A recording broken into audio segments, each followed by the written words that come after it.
Let us understand the step-by-step process of booking an admin request in StrategicERP.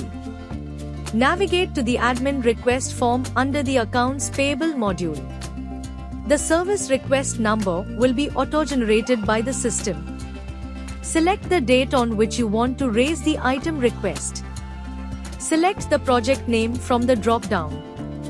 Under the Admin Items List tab, select the item code. Data will be fetched from Admin Items form. Details such as unit, item type, stock quantity, and HSN code will be auto-fetched from the Admin Items form. You can enter the quantity and description manually. Enter comments if applicable. Click on Save.